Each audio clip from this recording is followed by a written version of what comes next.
Hello दोस्तों, स्वागत है आपके अपने YouTube channel target with Suresh बौद्ध में।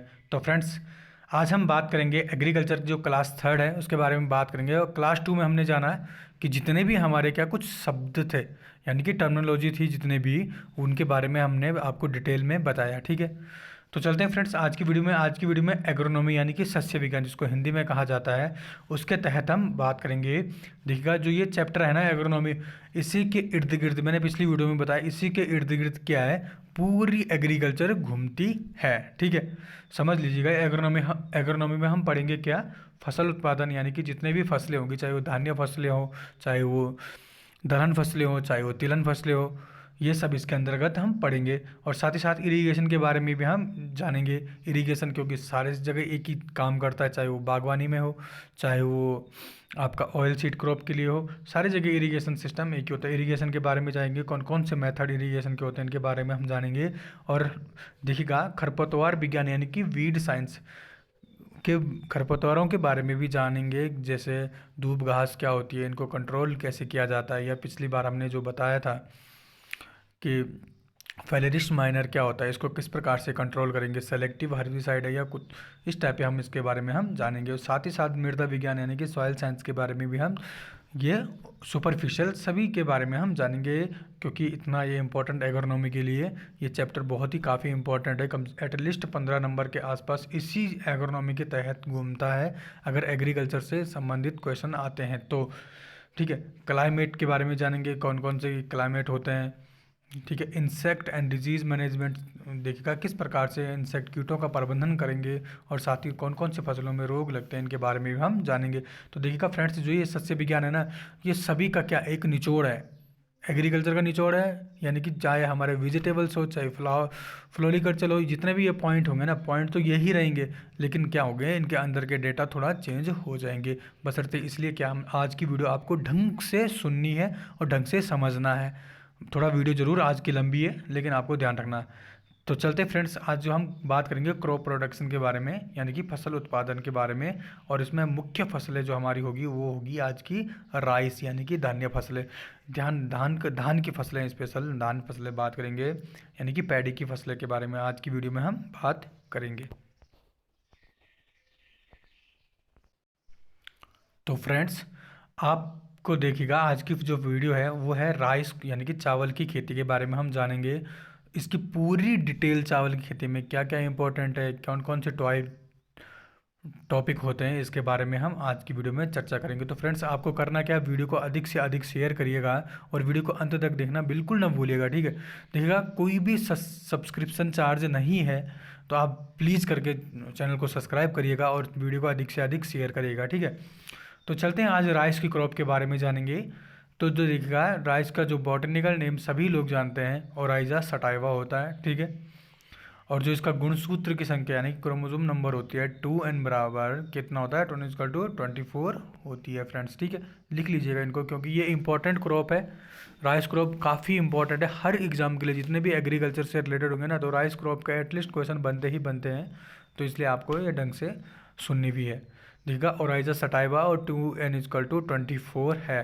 देखिए, हिंदी मीडियम कमेंट बॉक्स में आए थे, हिंदी वाले छात्र कह रहे थे कि सर आप इंग्लिश में ज़्यादा करवा रहे हो। तो फ्रेंड्स, आप लोगों को बता दूं, मैं हिंदी में बोलता हूं। देखो, नोट्स आप अपने तरीके से बना लीजिएगा, कोई आपके नोट्स को चेक करने नहीं आ रहा है, बशर्ते आपको समझ में आना चाहिए आप लिख क्या रहे हो, और समझाने के लिए हम आपके साथ हैं। फिर भी अगर आपको कोई टॉपिक समझ में नहीं आता है तो आप कमेंट बॉक्स में जाके कमेंट कर सकते हैं, या मेरा फेसबुक पेज है टारगेट विद सुरेश बौद्ध, वहाँ जाकर आप क्या करते हैं, मैसेज कर सकते हैं। ठीक है फ्रेंड्स, देखा, जो इसकी फैमिली है, फैमिली यानी कि कुल, ये है ग्रेमिनी, जिसको पोएसी भी कहा जाता है। ठीक है, पोएसी फैमिली, या इसको ग्रास कुल भी कहा जाता है, ग्रास कुल की फैमिली है। ठीक है, जो इसकी ओरिजिन यानी कि उत्पत्ति हुई थी वो हुई थी इंडो वर्मा। देखिएगा, ये आप डिटो लिख लीजिएगा, ये कुछ पॉइंट है, ये सभी आपको क्या लिखने ज़रूरी है। कुछ खेती के बारे में डिटेल में जानना ज़रूरी थी, लेकिन कुछ क्या होगा, जो नेक्स्ट वीडियो होगी, या फिर जैसे वीट के बारे में भी हमें थोड़ा डिटेल में जानना है, ये गेहूं की खेती के बारे में जो आगे होगा, कि जितने भी दलहन होगी ना, वो एक एक पेज में क्या हो जाएगी, कंप्लीट हो जाएगी, कुछ 15-20 पॉइंट में ही कंप्लीट होती रहेगी, फिर ज़्यादा दिक्कत आपको आएगी नहीं। फिलहाल आपको इस जो चावल की खेती है उसके बारे में डिटेल में जान लीजिएगा। अगर हम एरिया की बात करें, क्षेत्र की बात करें, कहाँ कहाँ डिस्ट्रीब्यूशन है इसका, उसके बारे में हम बात करें तो क्षेत्र में देखिएगा इंडिया एरिया, सबसे ज़्यादा एरिया किसका है वर्ल्ड में, विश्व में जो है, विश्व में सबसे ज़्यादा क्षेत्र भारत के पास है, हमारे देश के पास है। और सेकंड नंबर पे चाइना आता है, याद कर लीजिएगा। फर्स्ट इंडिया है और सेकंड क्या है, चाइना है क्षेत्र की दृष्टि से। जबकि प्रोडक्शन की बात करें, प्रोडक्शन में क्या उत्पादन जो सबसे ज़्यादा होता है ना, यानी कि चाइना का उत्पादन भारत से ज़्यादा है, इसको नोट कर लीजिएगा। प्रोडक्शन किसके है, उत्पादन चाइना का ज़्यादा है, जबकि क्षेत्रफल किसका है, इंडिया का ज़्यादा है। प्रोडक्टिविटी की बात करें यानी कि उत्पादकता की बात करें तो यूएसए क्या करता है, प्रोडक्टिविटी सबसे अधिक करता है। यानी कि एक निश्चित क्षेत्र पर, कहने के लिए बोल सकते हैं एक निश्चित क्षेत्र पर किसकी ज़्यादा उत्पादन हो रहा है उसको ही क्या कहेंगे, प्रोडक्टिविटी कहेंगे। बाय द वे हमारे पास 100 मीटर है, यानी कि एक नाली 200 वर्ग मीटर बराबर एक नाली होता है, तो 200 वर्ग मीटर हम पहाड़ की बात करें, 200 वर्ग मीटर में क्या है, किसका सबसे ज़्यादा उत्पादन हो रहा है, किस देश का सबसे ज़्यादा उत्पादन हो रहा है, तो इंडिया का देखिएगा।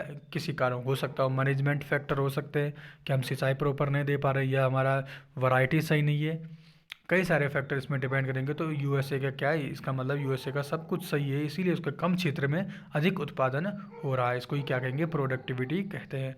आई थिंक आपको ये समझ में आया होगा। तो चलते हैं हम इंडिया की अगर बात करें, इंडिया की डेटा की बात करें तो एरिया, देखा इंडिया अपने देश की बात करें तो क्षेत्रफल में वेस्ट बंगाल क्या है, सबसे अधिक क्षेत्रफल किसका है, वेस्ट बंगाल का है। और साथ ही साथ सेकंड नंबर पे यूपी भी क्षेत्रफल रखता है। और प्रोडक्शन सेम है, वेस्ट बंगाल में क्या है, यानी कि वेस्ट बंगाल की बात करें तो उत्पादन भी वेस्ट बंगाल का ही सबसे अधिक है, ठीक है, बंगाल का सबसे अधिक है। अगर प्रोडक्टिविटी उत्पादकता की बात करें तो पंजाब का क्या दिखेगा, पंजाब में क्या कम क्षेत्रफल में अधिक उत्पादन प्राप्त करता है, कौन, पंजाब स्टेट, ठीक है। तो फ्रेंड्स ये कुछ डेटा थे एरिया एंड प्रोडक्शन के, आप आई होप आपको समझ में आया होगा, आप लिख लीजिएगा अपने तरीके से। तो चलते हैं फ्रेंड्स हम आगे आगे। तो फ्रेंड्स देखिएगा अब क्लासिफिकेशन यानी कि जो इसका वर्गीकरण है, राइस आप सभी लोग जानते हैं, और राइजा सटाइवा जिसको क्या करते हैं हम यहाँ इंडिया में लगाते हैं, ठीक है। इसका क्लासिफिकेशन करें तो genus Oryza have 24 species out of which 2 are cultivated. देखिएगा जो इसकी ओराइजा की जीनस है ना, वो 24 स्पीसीज 24 प्रजातियाँ हैं, बस रहते हैं इंडिया में क्या ओनली 2 ही प्रजाति, विश्व में 24 प्रजातियाँ हैं, लेकिन इनमें से 2 ही क्या व्यावसायिक रूप से खेती कर की जाती है, यानी कि 2 ही प्रजाति की खेती की जाती है। देखिएगा फर्स्ट कौन सा है, ओराइजा ग्लेब्रेमा, ठीक है, और सेकंड है ओराइजा सटाइवा। और ये क्या जो देखिएगा, it is grown in West Africa, यानी कि अफ्रीका में ही सबसे ज़्यादा इसको उगाई जाती है, ओराइजा ओराइजा ग्लेब्रेमा, ठीक है। जबकि सेकंड ओराइजा सटाइवा की बात करें, मुख्यतः देखिए मैंने पूरा हिंदी में भी लिखा है और आपको समझ में आएगा, मुख्यतः एशिया में लगाई जाती है, कौन सी, ओराइजा सटाइवा एशिया में अधिक उत्पादन किया जाता है। ये डिप्लॉयड है, द्विगुणित यानी कि 2 = 24, जो मैंने आगे को आपको बताया था इसका क्रोमोसोम नंबर, ठीक है फ्रेंड्स। देखिए अगर हम इसकी बात करें ओराइजा सटाइवा की, तो ये भी 3 इसमें क्या कर दी जाती है, ओराइजा सटाइवा 3 भागों में बांट दी जाती है, यानी कि इसकी भी 3 अलग अलग सटाइवा की अलग अलग वो प्रजाति है। देखिए जैसा है ओराइजा सटाइवा, अगर हम चलते हैं ऊपर अब इसकी हम डिटेल में थोड़ा जानकारी लेते हैं। फर्स्ट क्या, ओराइजा सटाइवा वैरायटी इंडिका, ये इसको याद कर लीजिएगा, variety indica. Second Oryza sativa की वैरायटी कौन, जापानिका। थर्ड है ओराइजा सटाइवा की जवानिका, याद रख लीजिएगा जवानिका। जवानिका इसको क्या कहा जाता है, बालू राइस भी कहा जाता है, बालू राइस लिख लीजिएगा फ्रेंड्स, इसको बालू राइस भी कहा जाता है। किसको कहा जाता है, ओराइजा जवानिका को, ठीक है। और जो ये वाइल्ड फॉर्म राइस है, याद कर लीजिएगा, ये क्या है, जंगली प्रजाति भी है राइस की, वाइल्ड, ठीक है। लॉन्ग ड्यूरेशन की क्रॉप होती है, इंडोनेशिया में ये सबसे ज़्यादा उगाई जाती है, कौन सी, जवानिका, जिसको बालू राइस भी कहा जाता है। सेकंड की बात करें ओराइजा सटाइवा, देखिएगा जापोनिका है, यानी कि जापान में सबसे ज़्यादा इसको ग्रो किया जाता है, ठीक है फ्रेंड्स। ज़्यादा याद करने के लिए ज़्यादा इंपॉर्टेंट नहीं है, लेकिन आपको क्या करना है, ये समझ लीजिएगा, ये वर्गीकरण था आई होप देखिएगा सभी लोग 90% मैंने अपना जो कमेंट बॉक्स में देखा जब हमने पूछा था आप सभी को कि कौन से बैकग्राउंड के आप स्टूडेंट हो यूजी के, तो 90% से एवब क्या था, सभी लोग बायो के स्टूडेंट थे, जेडबीसी से रिलेटेड रखते थे। ओनली 10% स्टूडेंट ही हमारे एग्रीकल्चर के संबंधित थे। इसलिए हमने क्या थोड़ा आपको ढंग से डिटेल में समझने के लिए इस क्रॉप का ज़्यादा डीपली अध्ययन आपको बताया है, ताकि अगर आगे नेक्स्ट क्रॉप आए तो आपको इजी कोई दिक्कत समझने में ना आए, क्योंकि हम आगे क्या करेंगे फिर शॉर्ट में इंपॉर्टेंट आपको बताते चलेंगे। ठीक है फ्रेंड्स, ये कहाँ है, ओराइजा सटाइवा जापान में ग्रो होती है, जबकि ओराइजा सटाइवा इंडिका कहाँ की है, इंडिया में, एशिया में सर्वाधिक। ठीक है, एशिया में, अगर एशिया की बात करें तो भारत में सबसे ज़्यादा उगाई जाती है ओराइजा सटाइवा इंडिका। स्टेम तना लंबा होता है, जबकि गिरने की संभावना, देखिए तना अगर स्टेम लंबा होगा तो कभी आंधी आएगी, कुछ बारिश होगी तो ये इसकी गिरने की संभावना अधिक होती है। इसीलिए क्या हुआ, इसको क्रॉस करके क्या एक ड्वार्फ वैरायटी निकालेगी, आगे बताएंगे आप सभी को इसके बारे में डिटेल में। आई होप आपको इतना समझ में आ गया होगा। देखिएगा ओराइजा सटाइवा 3 पार्टों में बटा हुआ था, इंडिका, जापानिका एंड जवानिका को बालू राइस कहते हैं। इतना ही आपके लिए काफ़ी समझने के लिए इम्पोर्टेंट है। ठीक है फ्रेंड्स, आई होप आपको समझ में आया। तो फ्रेंड्स वीडियो कैसे लग रही है कमेंट बॉक्स में जाके कमेंट करिएगा। अगर हम देखिएगा राइस क्रॉप की अगर सोइंग टाइम की बात करें, कब इसकी बुआई की जाती है, याद रख लीजिएगा ये पॉइंट सारी जगह यूज होंगे। सोइंग यानी कि सोइंग टाइम क्या है, यानी कि बुआई का समय क्या है, चाहे इसका बॉटनिकल नेम क्या है, ये एक लिस्ट बना लीजिएगा। ये कुछ पॉइंट होते हैं, इसके अंदर अंदर आपको क्या करना होता है, डेटा चेंज करना होता है। सोइंग टाइम कब होती है इसकी, राइस की, धान की, वर्षा ऋतु में करते हैं, शीत ऋतु में करते हैं और बसंत ऋतु में करते हैं। और आप सभी लोगों को बताना है कमेंट बॉक्स में जाके कि आपके क्षेत्र में किस मंथ चावल की खेती की बुआई की जाती है। देखिएगा पहाड़ों में एक और 2 महीने का डिफरेंस होता है अगर कोई पहाड़ से रिलेटेड है, क्योंकि बरसात आने से पहले जहाँ हम इरिगेशन सिस्टम नहीं होता है, यानी कि ऊसर धान कहते हैं, जहाँ इरिगेशन सिस्टम हमारे पास अवेलेबल नहीं है, वहाँ क्या करते हैं, वर्षा आधारित खेती की जाती है राइस की। ठीक है, और राइस आप सभी लोग जानते हैं खरीफ की एक क्या है, बहुत ही इंपॉर्टेंट क्रॉप है। तो आपको बताना अपने क्षेत्र में, आपके क्षेत्र में कब इसकी बुआई की जाती है, कमेंट बॉक्स में जाके कमेंट करिएगा। देखिएगा फ्रेंड्स, आपसे हमने कोई चार्ज नहीं लिया है, कोई कुछ नहीं करते हैं, तो आप कमेंट बॉक्स में हो सके जितना ज़्यादा कमेंट कर लीजिएगा। वीडियो आज की बहुत लंबी रहेगी। वर्षा ऋतु की बात करें तो या इसको क्या है, बिहार या पश्चिम बंगाल में बुआई की जाती है। कब की जाती है, अप्रैल मई में बुआई की जाती है। सोइंग टाइम हमने लिखा हुआ है, अप्रैल एंड मई में इसकी बुआई की जाती है। ठीक है फ्रेंड्स, वर्षा ऋतु, शीत ऋतु और बसंत ऋतु। वर्षा ऋतु की बात करें तो वर्षा ऋतु में कहा जाता है।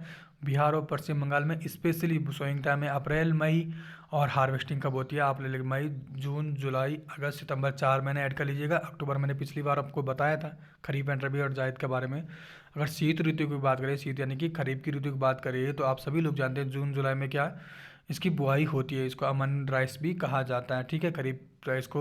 और नवंबर दिसंबर में क्या होती है, इसकी कटाई शुरू हो जाती है। अगर बसंत ऋतु की बात करें यानी ग्रीष्मकालीन स्प्रिंग के समय की बात करें तो बोरो राइस कहा जाता है, और नवंबर दिसंबर में इसकी बुआई होती है, जबकि कटाई इसकी मार्च अप्रैल में इसकी क्या हो जाएगी, कटाई हो जाएगी। आपको क्या करना है, अस, अमन एंड बोरो, ये 3 चीज़ याद कर लेगा। अस किसकी कब की जाती है बुआई, और अमन की बुआई कब की जाती है, ये पेपरों में आता है। आई होप आपको इतने समझ में आया होगा। नहीं समझ में आया तो फिर भी आप कमेंट कर सकते हैं। नॉट क्या लिखा हुआ देखिएगा, हमने यहाँ नॉट कुछ लिखा हुआ है। Not, north west part of country only kharif crop is taken due to falling of temperature in winter. देखिएगा हम सभी लोग जानते हैं जब विंटर यानी कि सर्दी की सीज़न शुरू होती है तो उस समय का टेम्परेचर बहुत क्या डाउन हो जाता है। इसी कारण क्या करते हैं, हमारे जो नॉर्थ वेस्ट क्षेत्र है, अपना जो उत्तरी पश्चिमी क्षेत्र है, वहाँ खरीफ की बुआई ओनली की जाती है। जैसे हमारा क्षेत्र होगी, जैसे उत्तराखंड या यूपी वेस्ट जिसको बोलते हैं, वहाँ खरीफ की क्रॉप की ज़्यादा ही बुआई की जाती है। इसीलिए इसका प्रोडक्शन देखिएगा, किसी भी फसल के लिए टेम्परेचर होना बहुत ही ज़रूरी है, तापमान होना बहुत ज़रूरी है। तो चलिएगा फ्रेंड्स, नेक्स्ट चलते हैं। ये बुआई का समय था, अब तो चलते हैं फ्रेंड्स क्लाइमेट की तरफ, यानी कि जलवायु किस प्रकार से चाहिए धान के लिए। तो देखिएगा इसमें लिखा हुआ है धान उष्ण व नम जलवायु की फसल है। ठीक है। C3 प्लांट है, ये क्या है, C3 प्लांट है। आई होप आप सभी लोग बायो के स्टूडेंट हैं। C3 प्लांट किसे कहते हैं, अदरवाइज़ हम आपको तो बताएंगे ही बताएंगे। अभी जब आगे नेक्स्ट चलेगा, अभी इरीगेशन और क्लाइमेट जब चलेगा उस समय हम आपको बताएंगे। और 100 डे प्लांट है, ठीक है। इतना आप सभी लोग जानते हैं, ये राइस का एक 100 डे प्लांट है और C3 प्लांट है। हॉट एंड ह्यूमिड क्लाइमेट इसकी ज़रूरत पड़ती है, हमने आपको लिखा हुआ उष्ण और नम जलवायु की फसल है।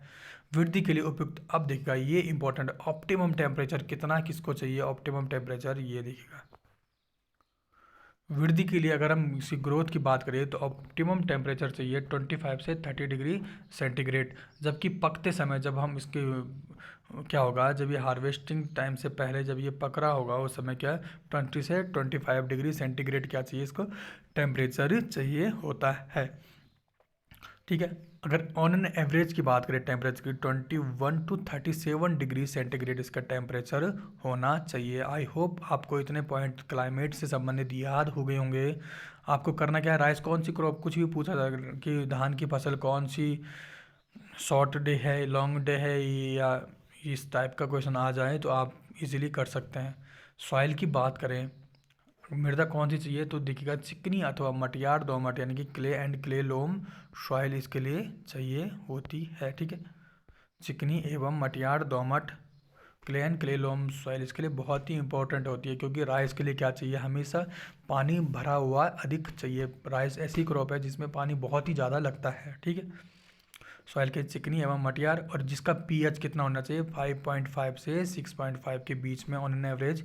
अच्छी फसल के लिए इतना टेम्परेचर होना चाहिए। जबकि राइस को क्या है 4 पीएच तक भी उगाया जा सकता है, 4 से 6 पीएच तक भी उगाया जा सकता है। चावल अम्लीय मृदाओं के प्रति क्या होती है, बहुत ही सहनशील होती है। अम्लीय मृदा जहाँ होगी, एसिडिक सॉइल बहुत ही क्या होगी, ससेप्टेबल होगी है। In India mostly rice cultivated on low land condition, Bharat में क्या करते हैं जहाँ ज़मीन नीचे धसी हुई होती है, upland and low land. Low land मतलब जहाँ पानी 24 घंटे क्या बढ़ता रहता है, उसी को लो लैंड कहा जाता है। तो वहाँ इंडिया में अधिक खेती उसी जगह की जाती है, ठीक है फ्रेंड्स। आई होप आपको soil, climate, sowing time, harvesting time, ये सब चीज़ें आपको समझ में आया होगा। तो हिंदी वाले छात्रों के लिए स्पेशल बोल दूं कि आपको क्या करना है, अपनी तरीके से नोट्स बना लीजिएगा। यार कॉपी तुम्हारी खुद की है, मैं आपको समझा रहा हूँ, जो मैं बोल रहा हूँ वही लिख लो, नहीं तो अपने दिमाग से जो आपको सब अच्छा लग रहा है, क्योंकि पेपर आपने देना, कोई आपके बदले पेपर देने वाला आने वाला नहीं है। चाहे ये कोई बुक्स भी हो, वो भी पेपर आपने देना है, इसलिए आपको ढंग से समझना है, चाहे वो इंग्लिश मीडियम का क्यों ना हो। Rice is semi aquatic plant grown best under submerge condition, ठीक है। Under these condition the atmosphere oxygen is transported by aerenchymous tissue of leave, ठीक है। एरेनकाइमस टिश्यू आप इसको याद कर लीजिएगा, जिस जगह क्या पानी पूर्ण रूप से भरा होता है, सबमर्ज्ड कंडीशन होती है, यानी कि दलदल कंडीशन होती है, पानी भरा रहता है, उस कंडीशन में ऑक्सीजन का ट्रांसपोर्ट कौन करता है, एरेनकाइमा टिश्यू ऑफ, जो पत्तियों में एरेनकाइमा टिश्यू होती है वो क्या करती है, ऑक्सीजन का ट्रांसपोर्ट करती है। जिस जगह पानी पूर्ण रूप से जलमग्न होता है, ठीक है, अगर उस जगह हम राइस क्रॉप को उगाए तो उस जगह ऑक्सीजन, देखिएगा ऑक्सीजन बनना तो बहुत इम्पॉसिबल हो जाएगा, क्योंकि पानी तो पूरा भरा हुआ है, तो ऑक्सीजन प्राप्त नहीं होगा। तो उस जगह जो लीफ की एरेनकाइमस टिश्यू होती है वो इसको क्या करती है, ट्रांसपोर्ट करती है ऑक्सीजन को एक, ठीक है फ्रेंड्स। आई होप आपको इतना समझ में आया होगा। बस आपको क्या करना है, एरेनकाइमस टिश्यू के द्वारा लिख लीजिए, ऑक्सीजन ट्रांसफर कौन करता है, राइस की एरेनकाइमस टिश्यू, ठीक है फ्रेंड्स। ये कुछ इंपॉर्टेंट पॉइंट था, आप इसको बिल्कुल भी नोट कर लीजिएगा, चाहे वो डब्ल्यू के एग्ज़ाम के लिए, जैसे सहायक कृषि अधिकारी के जो तैयारी कर रहे हैं उनके लिए भी काफ़ी इंपॉर्टेंट है ये चीज़ें। वैरायटी की बात करें तो first dwarf variety of rice developed in world, जो पहली बौनी प्रजाति थी, किस्में की बात करें, पहली बौनी प्रजाति थी कहाँ, वर्ल्ड में, वो थी TN फर्स्ट, क्या थी, TN फर्स्ट थी, ताइवान की। उसको थाईचुंग नेटिव भी कहते हैं, इसकी फुल फॉर्म क्या है, थाईचुंग नेटिव फर्स्ट भी कहा जाता है, ठीक है। First dwarf variety of rice developed in world वो है TN फर्स्ट। सेकंड ऑफ चलते हैं, first high yielding dwarf variety develop in world IR8, यानी कि पहली हाई यील्डिंग अधिक उत्पादन देने वाली बौनी प्रजाति जो जिसका विकास किया गया विश्व में वो थी IR8। ये किसका क्रॉस था? PETA and DGOG responsible for dwarf variety. आप सभी लोग जानते हैं धान का कौन सा जीन है? DGO जीन, जो कहाँ से? IRRI यानी कि इंटरनेशनल राइस रिसर्च इंस्टीट्यूट, जो कहाँ है? मनीला में है, उसके द्वारा, फिलीपींस मनीला में है, उसके द्वारा ये वैरायटी रिलीज की गई है। ठीक है, first high yielding dwarf variety याद कर लीजिएगा friends. First high yielding dwarf variety कौन सी है? IR8। चलते हैं नेक्स्ट।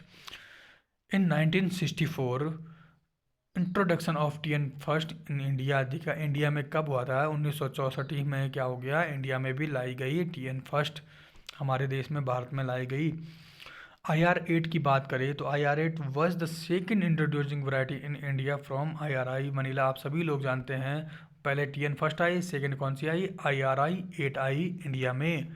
ठीक है, 1965 में। इसलिए मैं डिटेल में बता रहा हूँ, पेपर में कुछ भी आ सकता है, पेपर का लेवल हाई होता है।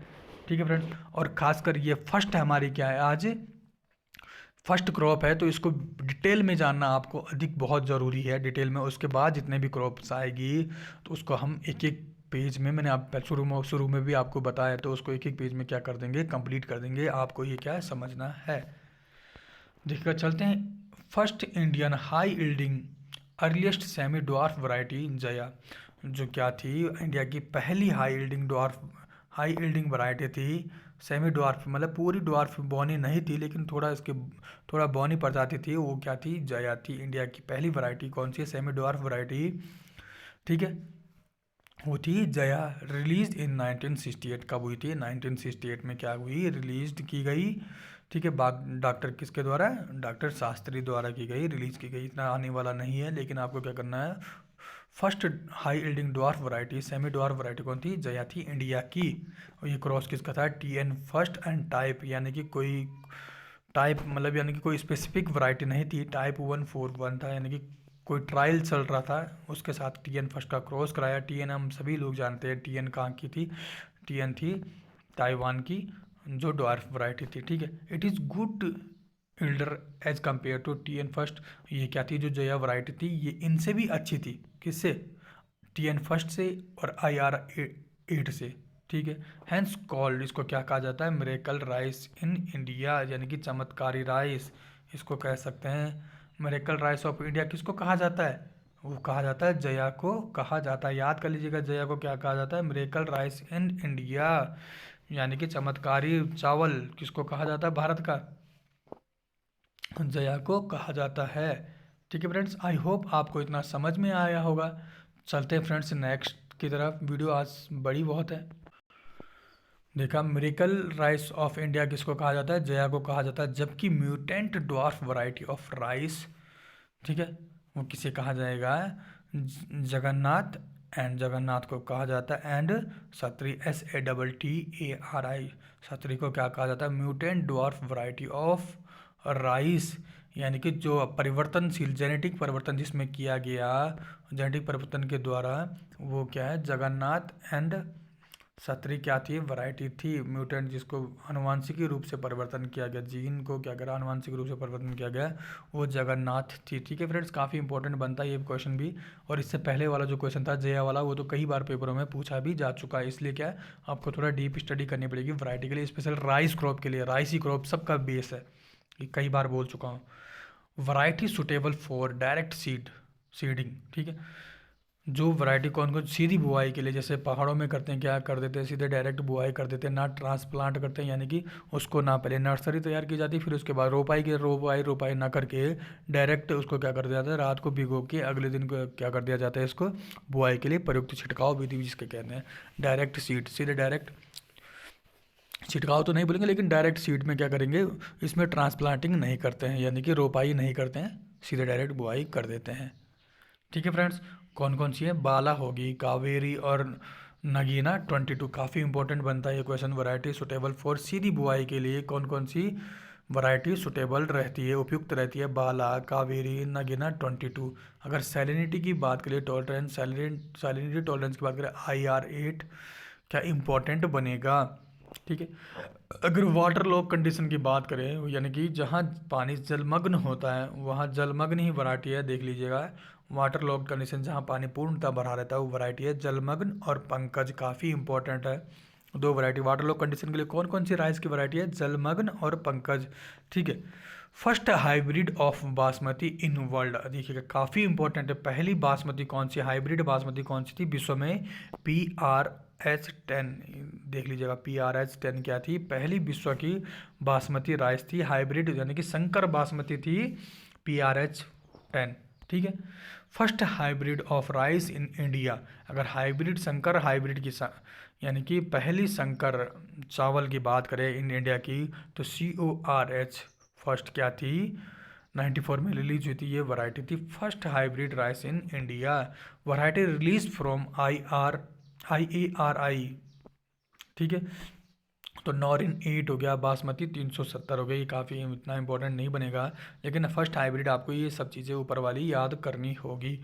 Pusa basmati first, it is world first high yielding dwarf variety under quality rice. Pusa basmati first याद कर लीजिएगा friend, Pusa basmati first, it is world first high yielding dwarf variety under quality rice.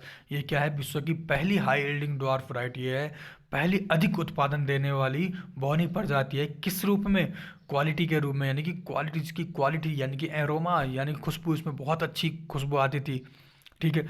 दाना बहुत अच्छा दिखने का था, पूरे विश्व में जितने बासमती थी उनसे सबसे अच्छा था, तो वो कौन सी थी, पूसा बासमती फर्स्ट थी, काफ़ी इंपॉर्टेंट है। अगर और किस्मों की बात करें, पद्मा हो गया, पद्मा किसके लिए, अपलैंड, यानी कि अपलैंड जहाँ ऊपरी क्षेत्र होते हैं, जहाँ पानी का भराव नहीं होता उसे अपलैंड कहा जाता है, पद्मा हो गया, और रत्ना। ठीक है। साबरमती, ये सब क्वेश्चन आते हैं। रत्ना किसकी वैरायटी है, पिछली पेपर WO में भी पूछा गया था, रत्ना किसकी वैरायटी है, तो राइस की ही वैरायटी है। और साबरमती भी अन्य किस्में हैं, राइस की बहुत सारे किस्में हैं, लेकिन इसमें इंपॉर्टेंट हमने आपके लिए कराया है। तो फ्रेंड्स ये कुछ वैरायटी हो गई, चलते हैं फ्रेंड्स नेक्स्ट की तरफ। अगर बीज दर की बात करें तो इंपॉर्टेंट बीज दर देखेगा, छिड़काव विधि, छिड़काव विधि में 100 kg पर हेक्टर करते हैं। छिड़काव विधि सभी लोग जानते हैं, पहाड़ों में टोकरी लेके और दे बीज को बो के, ठीक है, छिड़काव कर देते हैं। ब्रॉडकास्ट जिसको इंग्लिश में कहा जाता है, ब्रॉडकास्ट विधि, BROAD, ब्रॉडकास्ट, ब्रॉडकास्ट विधि से क्या मेथड से क्या करते हैं, उसको 100 kg पर हेक्टर चाहिए होगा। और 1 हेक्टर में आप सभी लोग जानते हैं, एक हेक्टर में, चलो कमेंट बॉक्स में लिख लीजिएगा, कमेंट करिएगा कमेंट बॉक्स में जाके कि 1 हेक्टर में कितने वर्ग मीटर स्क्वायर कितने वर्ग मीटर होते हैं। 1 हेक्टर में लिख लीजिएगा फ्रेंड्स। अगर आप हमारे हमेशा का रूटीन व्यूवर्स हैं तो इसका कमेंट जाके कमेंट बॉक्स में करिएगा कि 1 हेक्टर में कितने स्क्वायर मीटर होते हैं। कमेंट बॉक्स में जाके आप ज़रूर बताइएगा इसके बारे में, 1 हेक्टर में कितने, 1 हेक्टेयर इजकल टू कितने वर्ग मीटर स्क्वायर।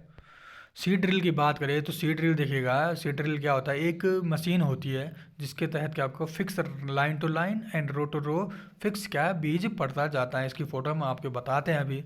इसके लिए चाहिए 60 kg पर हेक्टर चाहिए, जबकि हाइब्रिड अगर संकर धान की बात करें तो 15 kg पर हेक्टर, यानी कि संकर धान बहुत कम चाहिए होता है, 60 kg पर हेक्टर चाहिए। अगर डेपोक की बात करें, डेपोक मेथड आप देख लीजिएगा, डेपोक मेथड में क्या करते हैं, डेपोक विधि अभी बताएंगे आपको इसके बारे में डिटेल। तो डेपोक विधि में 1.5 से 3 kg पर मीटर स्क्वायर के लिए चाहिए होता है। 1 मीटर में 1.5 से 3 kg फॉर नर्सरी के लिए, याद लिख लीजिए, ये क्या है, नर्सरी के लिए उपयुक्त है। अगर प्लांट से प्लांट की दूरी की बात करें इसमें, तो प्लांट से देखिए, रो से रो एंड प्लांट से प्लांट 20 से 10 सेंटीमीटर है, इसमें क्या 20 × 10 सेंटीमीटर की दूरी होनी चाहिए। अगर रो की बात करें लाइन की बात करें, या प्लांट से प्लांट एक लाइन से दूसरे लाइन की बात करें तो 20 सेंटीमीटर, अगर पौधे से पौधे की बात करें तो 10 सेंटीमीटर दूरी होना बहुत ही ज़रूरी है। ठीक है फ्रेंड्स, आई होप आपको इतना समझ में आया होगा। बीज दर भी हमने आपको बता दी है, यानी कि जिसको सीड रेट कहते हैं, वैरायटी हमने आपको बता दी है, सोइंग टाइम हमने आपको बता दिया है। अब चलते हैं हम आपको सीड ड्रिल के बारे में बताते हैं। सीड ड्रिल की एक डायग्राम दिखाते हैं। तो फ्रेंड्स ये क्या है, सीड ड्रिल है। देखिए जो ये पाइप दिख रहे हैं ना आपको, ये दिख रहे हैं, यहाँ ऊपर से कैन पे बीज भरा रहता है पूरा सिस्टम के तहत, और जैसे जैसे पीछे हल आगे हल लगता रहेगा और पीछे पीछे इसके उसी कूड पे क्या होगा, उसी फरो में क्या होगा, बीज गिरता जाएगा। ठीक है फ्रेंड्स, ये जितने भी हैं इसमें बीज, इसकी फिर स्पेसिफिक दूरी बनी हुई है 10 सेंटीमीटर, रो से रो 20 सेंटीमीटर, ये तो ये 20 सेंटीमीटर होगा, प्लांट प्लांट 10 सेंटीमीटर है। ठीक है फ्रेंड्स, आई होप आपको इतना समझ में बढ़िया ढंग से आ गया होगा। वीडियो लंबी ज़रूर है लेकिन फिर भी हम आपको बताएंगे।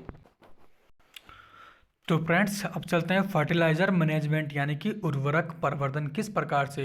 अगर हम राइस क्रॉप लगा दें, बीज हमने बो दिया, इसके बाद हमें उर्वरक पे तो खेतों में डालना ही है ताकि एक अच्छा उत्पादन हमें मिल सके, और इस प्रकार से उर्वरक को डालें ताकि उसका भूमि का भी लॉस ना हो।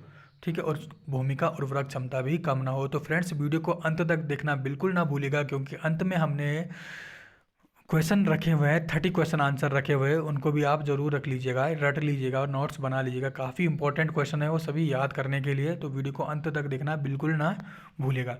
फर्टिलाइजर मैनेजमेंट की बात करेगा तो एनपीके का रेशियो होता है, इसमें नाइट्रोजन फास्फोरस और पोटास का रेशियो होता है। 100 रेशियो 60 एंड 60 क्या होता है इसका रेशियो होता है। तो फ्रेंड्स इसको नोट कर लीजिएगा। ठीक है, एनपीके कितने होता है, 100 60 60 होता है। 100 नाइट्रोजन होता है, फास्फोरस एंड पोटास क्या है 60 kg पर हेक्टेयर होता है। अगर हम इसके डिटेल में थोड़ा जाने, ठीक है, 25 kg जिंक सल्फेट भी इसके लिए ज़रूरी होता है। साथ ही साथ क्या होता है, इतना एनपीके चाहिए और जिंक कितना चाहिए, 25 kg जिंक सल्फेट भी बहुत ज़रूरी है। एट लास्ट पडलिंग, जब हम क्या करते हैं पडलिंग करते हैं यानी कि लास्ट में पाटा लगाते हैं, बताएंगे पडलिंग होता क्या अभी आगे। Is generally recommended in rice for high yielding variety, ये किसके लिए, जो राइस की हाई यील्डिंग वैरायटी होती है, अधिक उत्पादन देने वाली वैरायटी होती है, वहाँ इतना इसका रेशियो का क्या फर्टिलाइजर मैनेजमेंट प्रबंधन करते हैं। चलते हैं फ्रेंड नेक्स्ट की तरफ चलेंगे। तो water log puddled soil developed two zone, अगर हम देखिएगा किसी भी खाद को डालते हैं, किसी भी उर्वरक को डालते हैं, आप सभी लोग जानते हैं राइस एक ऐसी फसल है जो नाइट्रेट और अमोनिया के रूप में क्या लेती है, दोनों को अपटेक करती है नाइट्रोजन का। ठीक है, तो इसीलिए हम क्या करते हैं, और डिनाइट्रिफिकेशन भी सबसे ज़्यादा किस में होता है, राइस में ही होता है, क्योंकि प्रोकोलेशन नीचे क्या है गिर जाता है, जितने भी न्यूट्रिएंट होते हैं वो नीचे भूमि के नीचे, अगर हम उसको भूमि में डालें तो नीचे नीचे यानी कि जो स्टेज होती है यानी कि सॉइल प्रोफाइल होता है सबसे नीचे अपना रिड्यूस जोन में चले जाता है। तो देखिएगा फ्रेंड्स में थोड़ा हम डिटेल में जानते हैं। द अपर जोन 1 से 10 मिलीमीटर, जो ऊपर का जोन होगा ना, a thin layer which contain oxygen is called oxidise, जो ऊपर की जोन होगी आप सभी लोग जानते हैं वहाँ ऑक्सीजन ज़रूर होगा, इसीलिए इसको क्या कहते हैं ऑक्सीडाइज जोन कहते हैं। 1 से 10 mm के लगभग। ठीक है, जो 1 से 10 mm होता है उसको ऑक्सीडाइज जोन कहते हैं। ठीक, एक क्या पतली सी लेयर होती है इसमें क्या ऑक्सीडाइज जोन कहते हैं, और ऑक्सीजन के क्या अवेलेबल होता है। जबकि अगर हम इससे नीचे की बात करें, below this upper zone oxidise zone lies a reduced layer which contain no oxygen, इसमें कोई ऑक्सीजन नहीं पाया जाता, कॉल्ड रिड्यूस जोन। यहाँ क्या पूर्ण रूप से पानी पानी भर लिया जाता है, भरा जाता है, भरा रहता है, या इसमें ऑक्सीजन की बहुत ही कम अमाउंट होती है रिड्यूस जोन में। आपको याद करें रिड्यूस जोन किसे कहेंगे, बिलो द अपर जोन यानी कि बिलो द ऑक्सीडाइज जोन, और अपर जोन किसे कहेंगे 1 to 10 mm a thin layer which contain, जिसमें ऑक्सीजन होगा अपर जोन कहेंगे, जिसमें ऑक्सीजन नहीं होगा उसको रिड्यूस जोन कहेंगे, याद रख लीजिएगा। यानी कि अगर ये बात करें तो अपर जोन हो गया ये 10 mm के नीचे ये रिड्यूस जोन हो जाएगा। ठीक है friends, use of nitrate fertiliser in paddy field should be avoided due to more susceptibility to loss of nitrogen through leaching and denitrification. देखिएगा should be avoided, nitrate fertiliser हमें क्या करना है अवॉइडेड करना चाहिए। क्यों करना चाहिए, क्योंकि ये ससेप्टेबल होता है सबसे ज़्यादा किसके लिए, loss of through leaching and nitrification. Leaching का मीनिंग होता है लॉस ऑफ नाइट्रेट, किसके नीचे की तरफ, नीचे की जैसे ये सॉइल ये ज़मीन है ना, ये नीचे की तरफ क्या होगा, नीचे की प्रोफाइल की तरफ नीचे गिरता नाइट्रेट लीच होता रहेगा, जबकि डिनाइट्रिफिकेशन क्या होगा ऑक्सीडाइज भी हो सकता है।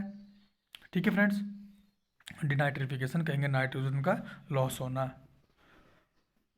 चलते हैं फ्रेंड्स, इसलिए क्या करना है नाइट्रेट फर्टिलाइजर को जितना हो सके अवॉइड करना चाहिए, नहीं देना चाहिए, अमोनिया के रूप में फर्टिलाइजर का यूज करना चाहिए।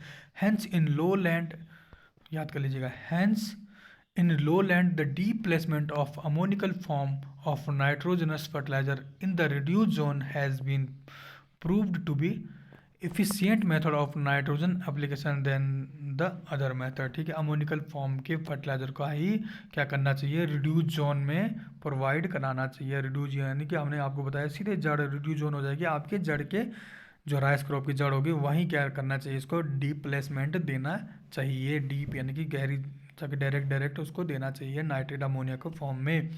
We have to use nitrate fertiliser in low land then we should be incorporated in oxidation zone only, oxidation zone. ठीक है, नाइट्रेट फर्टिलाइजर क्या करना चाहिए, ऑक्सीडाइज जोन में ही देना चाहिए, जो हमने बताया एक से यानी कि ऊपर ऊपर देंगे तो नाइट्रेट देंगे, अगर रिड्यूस जोन में देना है तो क्या करना चाहिए, अमोनिकल फॉर्म में देना चाहिए। नाइट्रोजन यूज एफिशिएंसी आपको क्या करना है, इसलिए ये इसलिए लिखा हुआ, जितने भी डबल के एग्जाम की तैयारी करें ना उनके लिए काफ़ी इंपॉर्टेंट ये दो टॉपिक। अगर हम बात करें नाइट्रोजन यूज एफिशिएंसी की, राइस में कितनी होती है 30 to 40, काफ़ी इंपॉर्टेंट है आप सभी के लिए जितने भी एलियो के एग्जाम की तैयारी कर रहे हैं। नाइट्रोजन यूज एफिशिएंसी कितनी होती है, 30 से 40% होती है, याद कर लीजिएगा। नाइट्रोजन यूज एफिशिएंसी कितनी, 30 से 40%। अगर बायोलॉजिकल नाइट्रोजन फिक्सेशन की बात करें तो 25 से 30% कम करते हैं टोटल नाइट्रोजन को यदि बीजी है। अगर एल्गी है सॉइल में यानी कि अच्छे ढंग से नाइट्रोजन फिक्सेशन हो रहा है तो 25 से 30% क्या कर देंगे हम, नाइट्रोजन का यूज कम कर लेंगे। ब्लू ग्रीन एल्गी की बात करें, Azolla with a blue green algae Anabaena Azolla मदद करती है। ठीक है फ्रेंड, ब्लू ग्रीन यानी कि ब्लू ग्रीन एल्गी यानी कि जो एजोला होता है, एजोला क्या आप सभी लोग जानते हैं, एजोला क्या एक फर्न है। ठीक, with the blue green algae Anabaena Azolla मदद करती है, किसके साथ, blue green algae Anabaena Azolla मदद करती है। ठीक है, बायोलॉजिकल नाइट्रोजन फिक्सेशन के लिए। जबकि एजोटोबैक्टर इंपॉर्टेंट, याद कर लीजिएगा, एजोटोबैक्टर क्या है, नॉन सिम्बायोटिक नाइट्रोजन फिक्सेशन है राइस फील्ड के लिए। इंपॉर्टेंट आईएमपी क्वेश्चन है, एजोटोबैक्टर आप हिंदी में भी लिख लीजिएगा, एजोटोबैक्टर यूज होता है राइस के फील्ड में नॉन सिम्बायोटिक नाइट्रोजन फिक्सेशन के लिए। ठीक है फ्रेंड्स, आज की वीडियो कैसी लग रही है कमेंट बॉक्स में जाके कमेंट करिएगा, वीडियो काफ़ी बड़ी है तो चलेगा। फ्रेंड्स अब करते हैं वीड मैनेजमेंट, कौन कौन से खरपतवार लगते हैं। इकाइनोक्लोवा क्रशगली, जिसको बार्नयार्ड ग्रास भी कहते हैं, आप हिंदी में भी लिख लीजिएगा इकाइनोक्लोवा क्रशगली। और सेकंड है इकाइनोक्लोवा कोलोनम। ठीक है, वाइल्ड राइस जिसको कहा जाता है यानी कि जंगली, इसको इकाइनोक्लोवा कोलोनम को वाइल्ड राइस यानी कि जंगली चावल भी कहा जाता है। ये दो इसमें इंपॉर्टेंट खरपतवार है। ठीक है, खरपतवार तो बहुत सारे लगते हैं लेकिन ये इंपॉर्टेंट है, इसका किस प्रकार से इसको कंट्रोल करेंगे चलते हैं अब। Weed problem is less in low land, जो जहाँ पानी फुल भरा रहता है वहाँ क्या वीड बहुत कम होता है, जबकि क्या होता है एज कम्पेयर टू अपलैंड, जहाँ पानी की समस्याएं होती है वहाँ क्या वीड सबसे अधिक होता है, क्योंकि competition weed and crop competition अधिक बढ़ जाता है किसके बीच में, अपलैंड सॉइल में। काफ़ी इंपॉर्टेंट है, लो लैंड में क्या होगा, वीड प्रॉब्लम बहुत कम होती है as compare to upland soil. याद कर लीजिएगा डबल एओ के एग्जाम के लिए और साथ ही साथ एलियो के लिए, ये काफ़ी इंपॉर्टेंट है। खरपतवार नाशी की बात करें, इसके लिए कौन कौन से, अगर हम हर्बिसाइड की यूज़ करें तो बेंथियोकार्प यानी कि स्टॉर्म भी कहते हैं, @2 kg AI पर हेक्टर, इतना आपके लिए आएगा नहीं।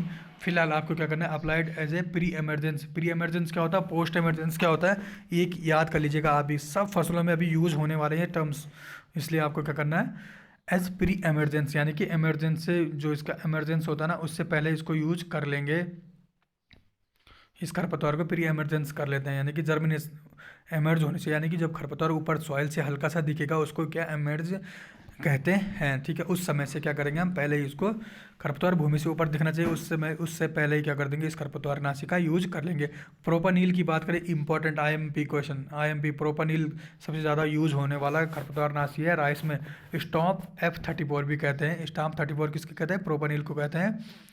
ठीक है, applied at first week after transplanting और पोस्ट एमरजेंस, यानी कि जब हम इसको अप्लाइड कर देंगे ट्रांसप्लांटिंग राइस में क्या कर देंगे, अगर हम इसको बुआई कर लेंगे और रोपाई कर लेंगे तो उसके 3 से यानी कि 1 हफ्ते बाद क्या करेंगे, इसको पोस्ट एमरजेंस तो हो गई होगा, इसका यूज कर लेंगे प्रोपानेल का। ठीक है, काफ़ी इंपॉर्टेंट, याद कर लीजिएगा प्रोपानेल क्या है, एक स्टाम, इसको स्टाम 34 भी कहते हैं और सबसे अधिक यूज होने वाला खरपतवार नाशी भी है राइस के फील्ड में। ब्यूटाक्लोर की बात करेंगे, इसको मिसेट भी कहा जाता है, प्री एमरजेंस है, यानी कि एमरजेंस होने से पहले यूज करेंगे। अनिलोफोज भी क्या है, pre emergence and early post emergence, यानी कि पहले भी इसको यूज कर सकते हैं और उसके बाद भी हम अनिलोफोज को यूज कर सकते हैं। याद कर लीजिएगा, प्रोपनिल इंपॉर्टेंट है, ब्यूटाक्लोर अनिलोफोज आप लोग याद कर लीजिएगा।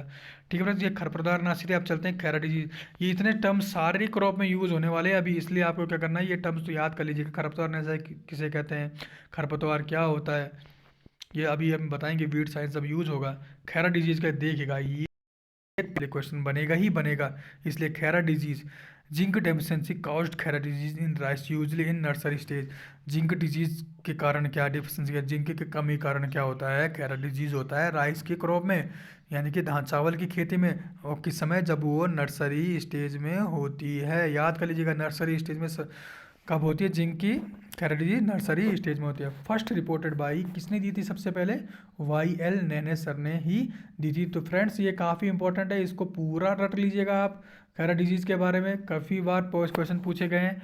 YL नैने ने दिया था 1966 में, और कहाँ इसकी खोज की गई थी, पंतनगर उत्तराखंड में की गई थी। इसका मैनेज टू स्प्रे किस प्रकार से करेंगे, 5% जिंक सल्फेट का क्या करेंगे, स्प्रे करेंगे एट नर्सरी, जब नर्सरी हमने लगा रखी होगी उस समय 5% जिंक सल्फेट का स्प्रे करेंगे।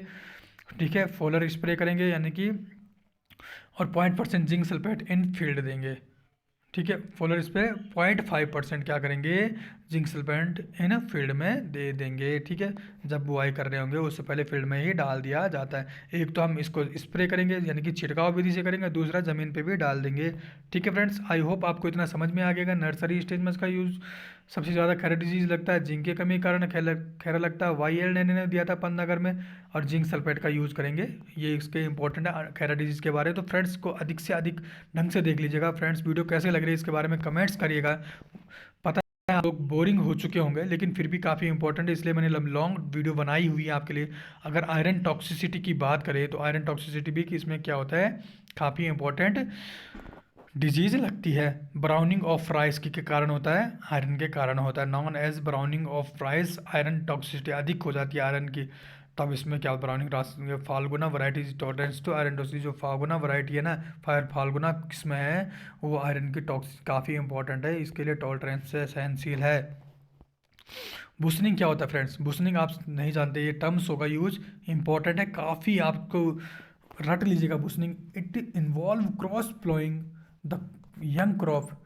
ठीक है, ये क्या है, जब हम ये माना कि ये खेत है, ठीक है, ये चौकोर खेत है, young crop 4 to 6 week after sowing with a light country plough in 10 to 10 centimetre in standing water once two. जब क्या हो जाएगी फसल 4 से 6 वीक की हो जाएगी, उस समय क्या करेंगे, यहाँ से और यहाँ से हल्के जो कंट्री प्लो के जो हल होगा उसके माध्यम से क्या करेंगे, उसको क्या कर देंगे, क्रॉस में क्या कर देंगे, हल लगा देंगे। पहले इस टाइप की करेंगे ताकि खरपतवार क्या हो, भूमि में ना रहे, खरपतवार भूमि से ख़त्म हो जाएगी, control.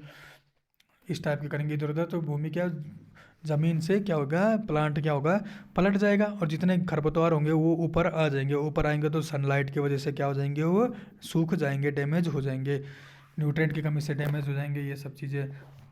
Purpose behind this to control weed, optimise crop stand and provide soil erosion. और भूमि में क्या होगा, सॉइल का एरेशन सही होगा, सॉइल का भूमि में सही प्रकार से ऑक्सीजन मिलेगा, एयर होगी, हवा सही ढंग से होगी। ठीक है फ्रेंड्स, आई थिंक बुसनिंग आपको समझ में आ गया होगा। बुसनिंग क्या होगा, क्रॉस प्लोइंग करेंगे आप आपस में 6 से 4 से 6, यानी कि जब 1 महीने की क्रॉप हो जाएगी ना, उसके बाद क्या करेंगे, और हल्के हल्के हल लगाएंगे, ऐसा नहीं कि डीप प्लेसमेंट करेंगे, डीप करेंगे तो पूरा क्रॉप ही खराब हो जाएगा। पडलिंग किसे कहते हैं, मेन चीज़ है पडलिंग क्या होती है friends, it is a process of destruction of soil aggregates. ठीक है, ये क्या है, एक प्रोसेस है, ये प्रक्रिया है किसकी, जो जो सॉइल के टुकड़े बने हुए हैं, हार्ड टुकड़े, उनको क्या करने का, डिस्ट्रक्ट, उनको तोड़ने का एक क्या है, प्रोसेस है aggregate. Puddling increase bulk density, bulk density को क्या करते हैं, इंक्रीज करती है सॉइल में लगभग 1.4 to 1 सेंटीग्रेड। अब बल्क डेंसिटी क्या होती है, अब बल्क देखिए, oven right of soil upon volume of soil, आपको बताएंगे, चलिएगा बाद में बताएंगे जब सॉइल साइंस लेगा बल्क डेंसिटी के बारे में डिटेल में।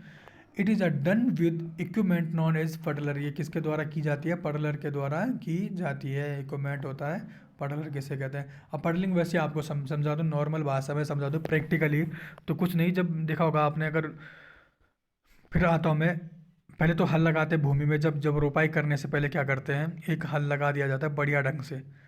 ठीक, उसके बाद आपने खांचे नुमा, आपने इस प्रकार से देखा होगा, ये क्या होता है, इस प्रकार से खांचे खांचे बने हुए इस टाइप से। ठीक है, ये हम एक बना होता है, इसमें क्या होता है, ये हल में लगा दिया जाता है इसको खींचने के लिए। ठीक है, और इसके सहायता से उसको ये क्या करेगा, लेबल करेगा, और साथ ही साथ जो वीड होगा ना, इसमें फंस के निकल जाएंगे, जितने बच्चे होंगे इसमें फंस के निकल जाएंगे, उसको निकाल के इकट्ठा करके किनारे कर देते हैं। आई होप इस डायग्राम से आपको समझ के आगे को पडलर इसे ही कहा जाता है। ठीक है फ्रेंड्स, रिड्यूस प्रोकोलेशन। ठीक है, प्रोकोलेशन क्या होता है, नीचे सबसे ज़्यादा क्या होता है, वाटर का नीचे ज़मीन की तरफ सबसे नीचे जो स्टेज होगी ना, वहाँ जाना पर्कोलेशन ही कहा जाता है। न्यूट्रेंट भी इसके साथ साथ होंगे, सब कुछ, यानी कि ट्री नाइट्रिफिकेशन के द्वारा खत्म हो जाएगा जितने न्यूट्रेंट्स। इसको बचाने के लिए क्या करेगा, इसको पडलर का यूज किया जाता है। वीड इन्फेस्टेशन भी कम होगा। इंक्रीज न्यूट्रेंट अवेलेबिलिटी, यानी कि जब पडलर करेंगे तो क्या होगा, पर्कोलेशन नहीं होगा। पर्कोलेशन नहीं होगा तो इसका सब टर्म हम बाद में बताएंगे। पर्कोलेशन होता क्या है, सीपीज क्या होता है, ये सब चीज़ें हम बताएंगे। ठीक है, आप फिलहाल इसको क्या करेंगे, लिख लीजिएगा और एक समझ लीजिएगा। राइस क्रॉप बहुत बड़ी क्रॉप है। ठीक है, चलते हैं क्रिटिकल स्टेज कौन कौन सी, यानी क्रांतिक अवस्थाएं कौन कौन सी होती है वाटर के लिए। तो देखिए, ट्रिलरिंग स्टेज होती है, जब इसमें कल्ले फूटते हैं ना, कल्ले फूटते समय 2 से 20 दिन के आज जब ट्रांसप्लांटिंग कर देंगे, जब उसको क्या करेंगे, ट्रांसप्लांट यानी कि रोपाई कर देंगे, उसके 10 20 से 20 दिन क्या करेंगे, उस समय पानी देना है। और साथ ही साथ बोटिंग स्टेज में, यानी कि swelling of the flag leaf sheath is called as booting. ठीक है, क्या करेंगे, बोटिंग स्टेज क्या होती है कि जूते जब जब शीत ऊपर का पेनिकल निकलने से पहले क्या होता है, अब पेनिकल किसको, इन्फ्लोरेसेंस, जिसमें जिसमें क्या दाना बनता है, उससे एक फ्लैग लीफ होती है, जो सबसे लंबी लीफ होती है ना ऊपर वाली। ठीक है, उसे बोटिंग कहते हैं। उस समय पानी देना भी बहुत ज़रूरी है। 2 स्टेज काफ़ी इंपॉर्टेंट है क्रिटिकल स्टेज वाटर के लिए, क्रांतिक अवस्था है धान में, टेलरिंग स्टेज और बोटिंग स्टेज। आप इतना ही याद कर लीजिएगा, ज़्यादा डिटेल में आपको पढ़ने की जरूरत नहीं है। ठीक है फ्रेंड्स, चलते हैं नेक्स्ट की तरफ। अगला अंतिम है डेपोक विधि। डेपोक क्या होता है, और अंत में हमने क्वेश्चन रखे हुए हैं आपको, आप ध्यान में रख लीजिएगा उन क्वेश्चन को। डेपोक मेथड ऑफ राइस कल्टीवेशन, डेपोक काफ़ी बार पूछा गया है कि डेपोक विधि किस चीज़ की है। तो डेपोक विधि फ्रेंड्स आपको ध्यान रख लीजिएगा, ये क्या है, नर्सरी तैयार करने की एक विधि है। ठीक है, जो क्या करी जाती है, इंट्रोड्यूस, ये कहाँ से इंट्रोड्यूस हुई थी डेपोक मेथड, फिलीपींस से हुई, इंट्रोड्यूस हुई। और सीडली बिकम रेडी फॉर, जो हमारी नर्सरी होगी ना, वो होगी तैयार, ट्रांसफ़र 12 दिन के लगभग तैयार हो जाएगी। आफ्टर सीडिंग, बोने बीज बोने से नर्सरी तैयार हो जाएगी। Rising of dense stand of seedling without contact of soil, इसको क्या करेंगे, बिल्कुल घने होती है, बिल्कुल घने रोपित की जाती है बीज को, और इसमें बिना कॉन्टैक्ट, सॉइल में कोई कॉन्टैक्ट नहीं रखा, पॉली बिछाई जाती है। पॉली के ऊपर क्या करो, पॉली लगा लो, या किसी भी प्रकार से आप क्या कर दो, घर के कंक्रीट के ऊपर लगा लो, यानी कि उसके ऊपर न्यूट्रिएंट तो डालना ही पड़ेगा आपको, गोबर डालना पड़ेगा, ये सब चीज़ें पर, लेकिन एक पॉलीथीन के ऊपर क्या कर देंगे, सभी प्रकार के न्यूट्रिएंट्स डाल देंगे, उसके ऊपर क्या कर देंगे, सीडलिंग तैयार डाल देंगे, ताकि इससे क्या एक अधिक हीट प्रोवाइड होगी। एक मेथड है कि ताकि एक समय बच जाए। ठीक है फ्रेंड्स, 12 दिन में आपको क्या करना है, इसमें कुछ ज़्यादा करना है नहीं, आपको क्या करना है, इसमें याद कर लीजिएगा, 12 दिन में तैयार हो जाएगी। डेपोक विधि किस चीज़ की, नर्सरी तैयार करने की एक विधि, नर्सरी तैयार करने की एक विधि है डेपोक मेथड, याद कर लीजिएगा। ठीक है, और सीड फिलीपींस से ही विधि कहाँ से इंट्रोड्यूस हुई, फिलीपींस से हुई, और 12 दिन में तैयार, 12 से 14 दिन में तैयार हो जाती है। ठीक है, नर्सरी के लिए देखिएगा 3 kg पर मीटर, यानी कि 20 से 30 metre square nursery area is sufficient for 1 hectare. 1 hectare के लिए 25 से 30 मीटर स्क्वायर काफ़ी होता है नर्सरी का, किसके लिए, 1 हेक्टर क्रॉप के लिए। 1 हेक्टर, मैंने आपको क्वेश्चन पूछा 1 हेक्टर इक्वल टू कितने स्क्वायर मीटर होता है, कमेंट बॉक्स में जाके कमेंट कर लीजिएगा। SRI क्या होता है, system of rice intensification, rice के बारे में काफ़ी, यानी कि श्री धान विधि जिसको कहा जाता है। क्वेश्चन आता है श्री धान विधि किससे संबंधित है, तो श्री धान विधि आप ज़्यादा डीपली नहीं आता है, श्री धान विधि किससे, धान से ही संबंधित है SRI सिस्टम। ठीक है फ्रेंड्स, ये इतना ही क्वेश्चन पूछा जाता है, इसलिए मैंने डिटेल नहीं, आप इसको डिटेल में लिख लीजिएगा और कमेंट बॉक्स में जाके कमेंट डिटेल जितना ज़्यादा हो सके कमेंट कर लीजिएगा। ठीक है फ्रेंड्स, चलते हैं क्वेश्चन आंसर की तरफ। आज काफ़ी क्वेश्चन विश्व में 60% खाना चावल से प्राप्त होता है। जितना भी हमारे फूड होते हैं ना, 60% किससे हैं? 60% खाना किसका है? चावल से ही प्राप्त होता है। 90% चावल उत्पादन एशिया करता है, जबकि एशिया का 90% चावल एशिया ही करता है। आप सभी लोग जानते हैं कि चाइना फर्स्ट स्टेप में, सेकंड इंडिया है, ठीक है। 90% चावल कहाँ से? एशिया से प्राप्त होता है। पुष्पकर्म, देखिएगा इसमें इंपॉर्टेंट है, पुष्पकर्म का प्रकार क्या होता है? पेनिकल को क्या कहते हैं? पुष्प इन्फ्लोरेसेंस को क्या, धान के पुष्पकर्म को क्या कहते हैं? पेनिकल कहा जाता है। काफ़ी इंपॉर्टेंट है। फ्रूट्स टाइप किस प्रकार का है? कैरियोप्सिस टाइप का होता है। कैरियोप्सिस टाइप वो होते हैं। इसके अंदर क्या, सेल्फ पोलिनेटेड क्रॉप है, ठीक है। Rice is a type of plant, short day plant होता है। भारत का चावल का क्षेत्रफल की दृष्टि विश्व में प्रथम स्थान है। हम शुरू में बता दिया कि चावल के क्षेत्रफल किसका है? भारत का सबसे ज़्यादा है, लेकिन जो प्रोडक्शन होता है वो चाइना का सबसे अधिक होता है। धान का कटोरा इंडिया में किसे कहा जाता है? छत्तीसगढ़ को कहा जाता है। टेस्ट वेट और सीड इंडेक्स हमने आपको बताया पिछली वीडियो में, फिर भी आप देखिएगा। जो धान का टेस्ट वेट होता है 25 ग्राम होता है, और बासमती चावल का टेस्ट वेट 21 ग्राम होता है। छिलके सहित अनाज को, धान को क्या कहते हैं? ब्राउन राइस कहा जाता है, ठीक है। जिसमें जो छिलका सहित होता है, जिसमें छिलका भी होता है, उसको ब्राउन राइस कहा जाता है। और छिलका राइस जिसमें छिलका नहीं होगा उसको वाइट राइस कहा जाता है। सफ़ेद धान कहा जाता है, और बोरा धान कहा जाता है। भारत में 65 लोग भोजन करते हैं चावल से ही। भारत की अगर बात करें तो 65% लोग चावल से ही अपना भोजन ग्रहण करते हैं। धान में पाए जाने वाला प्रोटीन कौन सा है? ओरोजिनीन, काफ़ी इंपॉर्टेंट। धान में पाए जाने वाला प्रोटीन ओरोजिनीन है, फुल टाइप कैरोप्सिस है, पेनिकल है, काफ़ी इंपॉर्टेंट है। इसमें सभी वीडियो, ये इंपॉर्टेंट वीडियो बहुत ही है। धान में प्रोटीन की मात्रा 6 से 7% पाई जाती है। कार्बोहाइड्रेट की बात करें तो 77 से लेकर 79% कार्बोहाइड्रेट पाया जाता है। धान के खेत में मीथेन गैस निकलती है। कौन सी गैस निकलती है? धान के खेत से मीथेन गैस निकलती है, CH4 गैस निकलती है। याद कर लीजिएगा इसको, काफ़ी इंपॉर्टेंट है फ्रेंड्स। तो फ्रेंड्स वीडियो को अधिक से अधिक शेयर करिएगा, कमेंट बॉक्स में जाके कमेंट करिएगा, ठीक है। सब्सक्रिप्शन बटन आएगा साइड में, तो उसको सब्सक्राइब कर लीजिएगा। बेल आइकन आएगा तो उसको भी प्रेस कर लीजिएगा। फ्रेंड्स वीडियो कैसे लग रही है कमेंट बॉक्स में जाके कमेंट कर लीजिएगा। चावल अम्लीय मृदों के प्रति अधिक सहनशील होता है। अम्लीय मृदा में क्या होती है? अधिक सहनशील होती है। हलिंग परसेंट ऑफ राइस इज, कितना परसेंट होलिंग, यानी कि हलिंग मतलब होता है छिलका, उसका छिलका अगर किनारे निकालेंगे और राइस कितना बचेगा, तो 65% से लेकर 66% के बीच में हलिंग परसेंट होता है, यानी कि 1/3 के लगभग हलिंग परसेंट होता है। Optimum pH of soil required for growing rice, कितना परसेंट ऑप्टिमम होना है? 4 से 6%, 4 से 6%, क्या 4 से 6 pH के क्या होता है? ऑप्टिमम pH होना चाहिए 4 से 6, ठीक है। मैट टाइप ऑफ नर्सरी किस में की जाती है? पैडी में की जाती है, राइस में की जाती है। White eyes of rice due to iron deficiency, white eyes disease किसके कारण होता है? आयरन डेफिशिएंसी के कारण होता है। एकोची डिजीज क्या होती है? Akiochi disease, OCHI, akiochi disease in rice होता है H2S टॉक्सिसिटी के कारण, अधिकता के कारण होता है, ठीक है। The grain of caryopsis is tightly enclosed by the lemma and palea, जिसको क्या कहा जाता है? हल कहा जाता है। लीमा एंड पीलिया होता है, उसको क्या कहा जाता है? हल, यानी कि हलिंग भी कहा जाता है, हल कहा जाता है। काफ़ी इंपॉर्टेंट नहीं है, ठीक है।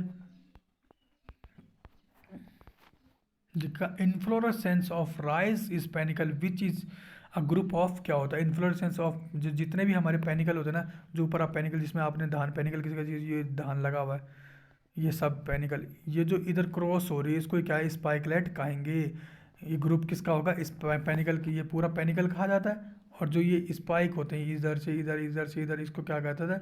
जिक जैक में होता है, यूं करके जिक में होता है ना, इसको क्या कहेंगे? स्पाइकलेट कहा जाता है। और इसका जो इस ग्रुप के समूह को क्या? पेनिकल कहा जाता है। तो friends, in general cereal crop required about 400, जो जितने भी धान्य फसलें होते हैं ना, वो 400 से 500 लीटर वाटर की आवश्यकता होती है।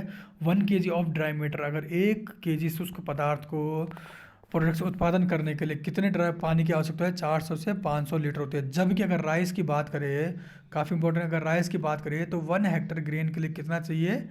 5000 लीटर पानी की आवश्यकता पड़ती है। यानी कि rice crop consume 10 time more water, यानी कि 10 समय अधिक पानी की जरूरत पड़ती है, 10 टाइम अधिक जरूरत पड़ती है किससे? नॉर्मल सीरियल क्रॉप से, ठीक है।